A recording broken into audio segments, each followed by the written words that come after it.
ঘাটতি সামাল দিতে ফের ব্যাংকমুখী সরকার ২০২৫-২৬ অর্থ বছরের প্রস্তাবিত বাজেটে ব্যাংক খাত থেকে ঋণ নেওয়ার লক্ষ্যমাত্রা ধরা হয়েছে ১,০৪,০০০ কোটি টাকা। চলতি অর্থ বছরের সংশোধিত বাজেটে লক্ষ্যমাত্রা ছিল ৯৯,০০০ কোটি টাকা, অর্থাৎ ব্যাংক থেকে সরকারের ঋণ বাড়ছে আরও ৫,০০০ কোটি টাকা। ফলে প্রশ্ন উঠছে, বেসরকারি খাতের ঋণ প্রাপ্তি ও বিনিয়োগ কি নতুন চাপে পড়বে?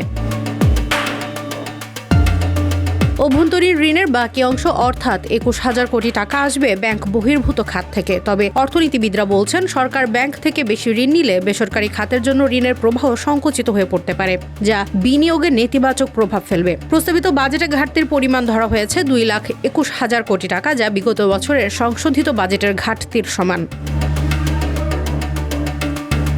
এই ঘাটতি মেটাতে বৈদেশিক ঋণ নেওয়ার লক্ষ্যমাত্রা নির্ধারণ করা হয়েছে ৯৬,০০০ কোটি টাকা এবং অভ্যন্তরীণ ঋণের লক্ষ্যমাত্রা ১,২৫,০০০ কোটি টাকা, যার ফলে অভ্যন্তরীণ বাজারে চাপ বাড়ার ইঙ্গিত মিলছে। বাড়ছে বৈদেশিক ঋণের হারও। এই হার ১১.৫০% থেকে বাড়িয়ে নতুন বাজেটে ধরা হয়েছে ১২.২০%।